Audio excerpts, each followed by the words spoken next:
Great morning my dear friend, Bhupesh आनंद।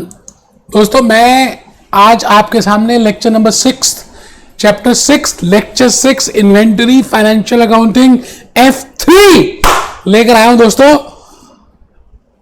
और we have completed 5 lectures in this inventory and we have completed so many different concepts in relation to inventory।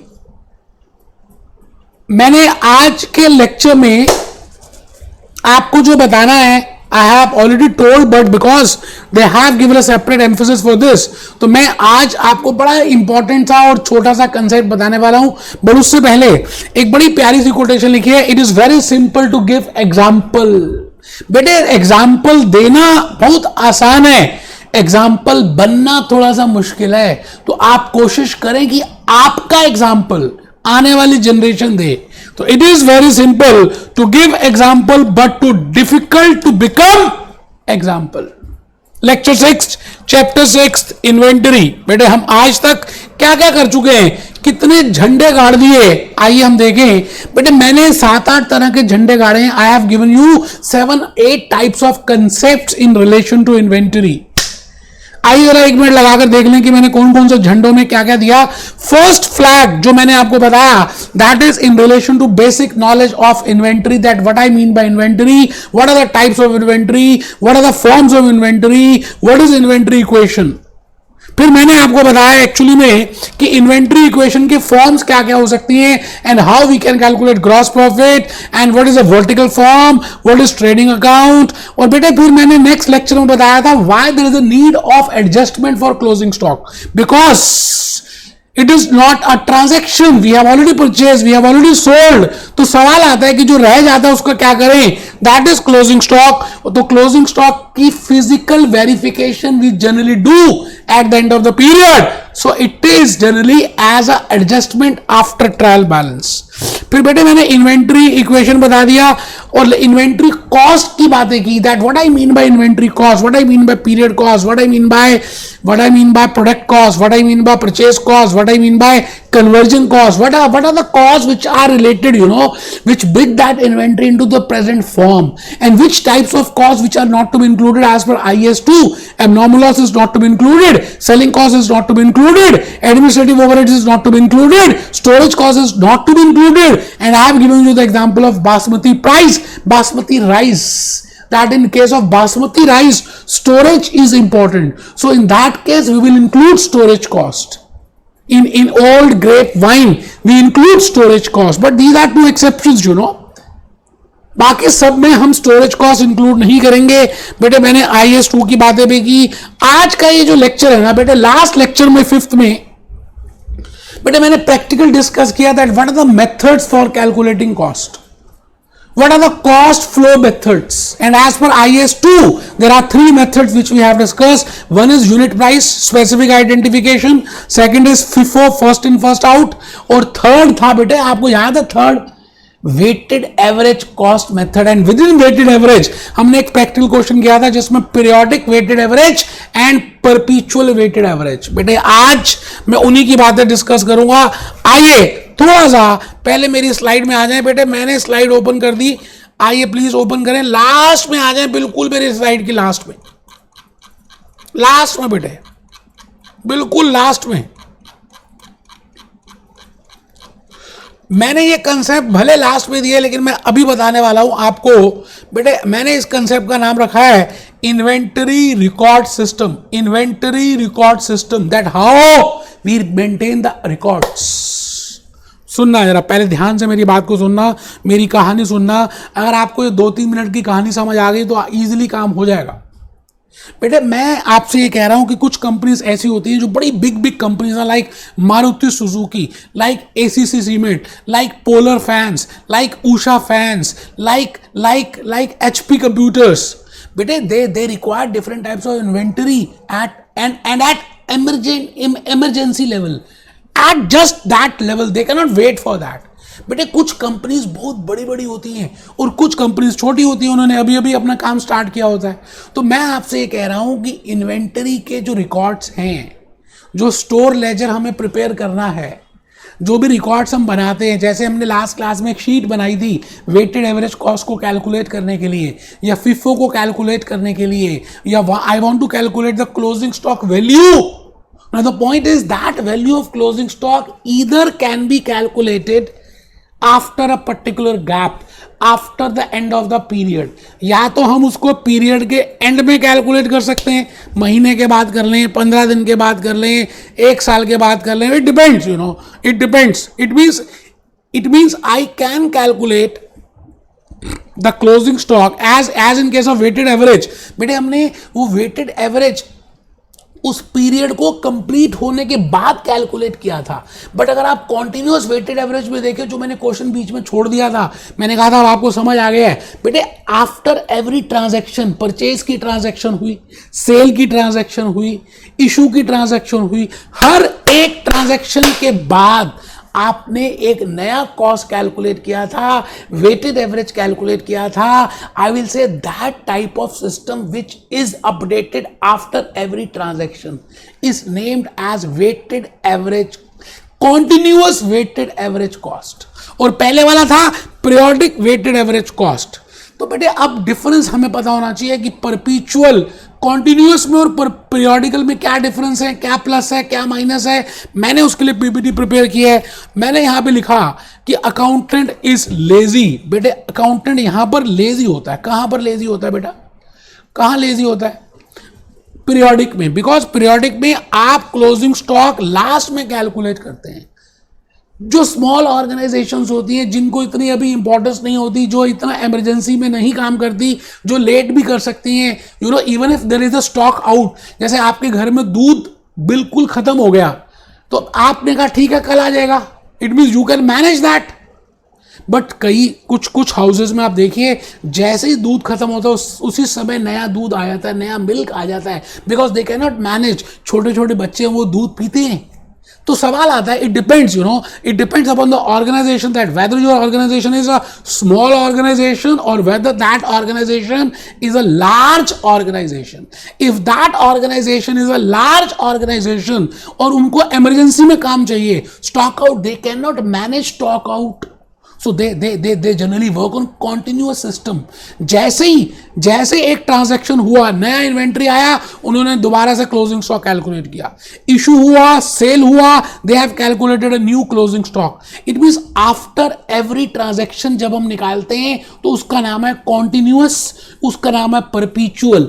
और कुछ period के बाद calculate करते हैं तो उसको हम बोलते हैं पीरियोडिकल. अब वो पीरियड कौन सा हो डिपेंड करता है. बट मैंने यहां पर 2 अकाउंटेंट बना दिए.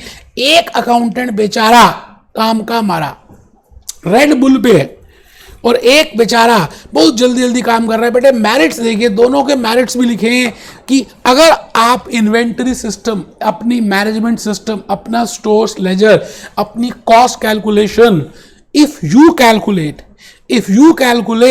As per the end of the period, तो बेटा उसके कुछ बेनिफिट्स भी हैं. You can keep a part time accountant. आपको रेगुलर अकाउंटेंट की जरूरत नहीं पड़ेगी. आप पार्ट टाइम अकाउंटेंट रख सकते हैं, छोटा अकाउंटेंट रख सकते हैं. वो संडे के संडे आएगा, 15 दिन के बाद आएगा. आप 15 दिन तक बिल इकट्ठे करते रहे, उसको इकट्ठे दे दिए, तो 15 डेज के बाद वो उसकी कैलकुलेशन करेगा और आपको नई कॉस्ट कैलकुलेट करके बता देगा.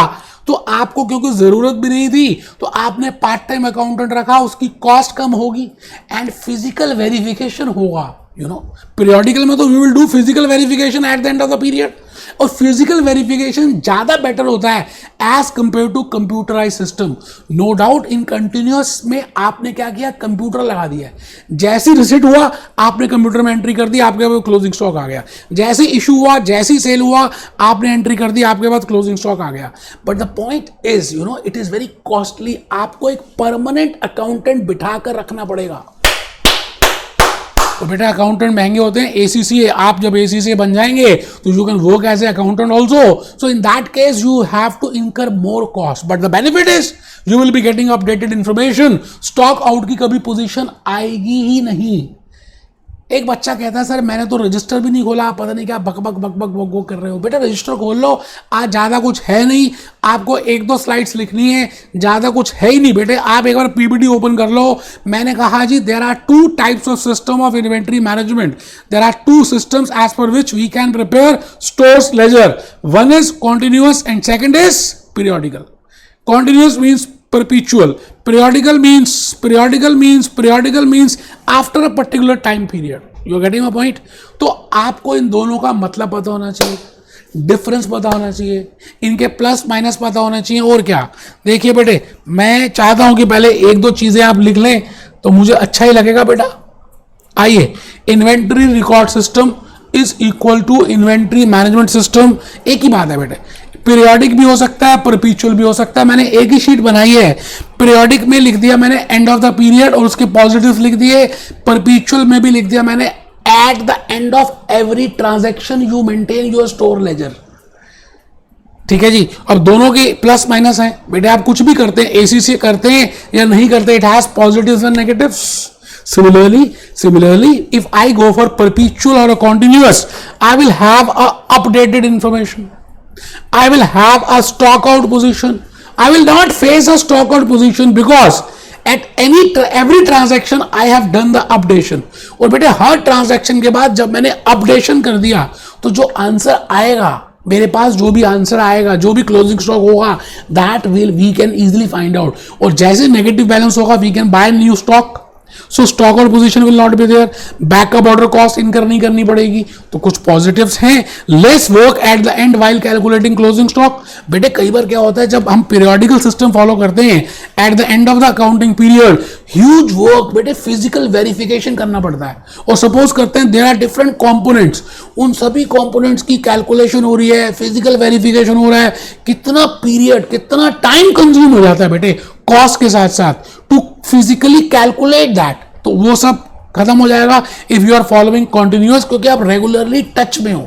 बट अगर आप किसी से बहुत दिनों के बाद बात करते हो तो थोड़ा समय लग जाता है वो वेवलेंथ बनने में, वो इंटीमेसी बनने में, वो बातें करने में। तो पीरियोडिकल में देख लीजिए फायदा क्या, चीपर, आप बार बार फोन नहीं कर रहे या बार बार आप अपडेशन नहीं कर रहे, you are not preparing store ledger again and again. Physical checking of inventory is more reliable. Physical checking बेटे वैसे आपको बता रहा हूं, पीरियोडिकल में we do physical checking and physical checking is more reliable as compare to computerised. तो दोनों के प्लस माइनस हैं, आपको पता होना चाहिए। आइए एक बार गूगल बाबा से पूछें कि गूगल बाबा आप क्या कहते हो, आप क्या कहते हो इन रिगार्ड टू परपीचुअल और periodical. Periodic and inventory systems are two containing accounting method with this perpetual, overall perpetual बेटे इन्होंने कहा overall perpetual system has more benefits over periodical and is now used by all major retailers। जैसे Croma है, आपने नाम सुना है Croma, Tata का अपना है, रिलायंस डिजिटल है, अब उनके बड़े सारे शोरूम्स हैं, उनके पास लैपटॉप्स हैं। अगर every day they record it तो एक शोरूम के पास अगर वो लैपटॉप उस मॉडल का खत्म हो गया and if that is being maintained as per big data analytics and it is regularly updated, तो बेटे X लोकेशन का रिटेलर कस्टमर यहां पर आया but they don't have that laptop, so they can get it from another showroom। तो उनकी stock out position नहीं होगी, उनको ज्यादा इन्वेंट्री मेंटेन नहीं करना पड़ेगा, they will get more updated information। तो इसका मतलब there are positives, there are negatives, और उन पॉजिटिव्स और नेगेटिव्स को हमने देखना है। The periodical system this cost of good sold can not measure physical count to this.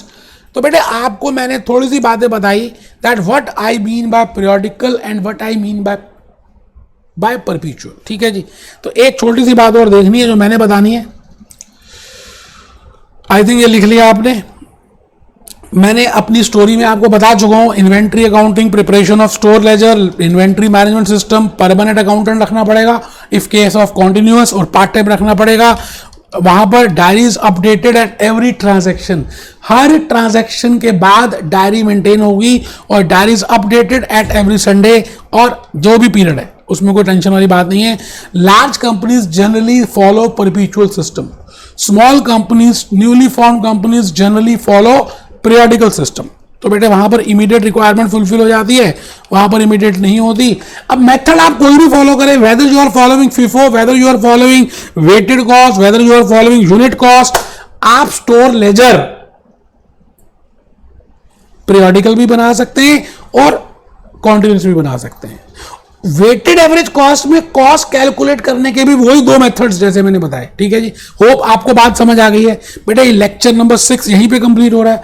अभी 2 लेक्चर्स बाकी हैं, बड़े इंपॉर्टेंट लेक्चर्स है। इवन नेक्स्ट लेक्चर जो मैं अब कराऊंगा in relation to valuation of inventory, बेटे आपको बताना है IS2 के हिसाब से, IFRS के हिसाब से, एज पर US गैप्स वो वैल्यूएशंस कैसे करेंगे, what I mean by fair value, what I mean by net realisable value, very important for your examination.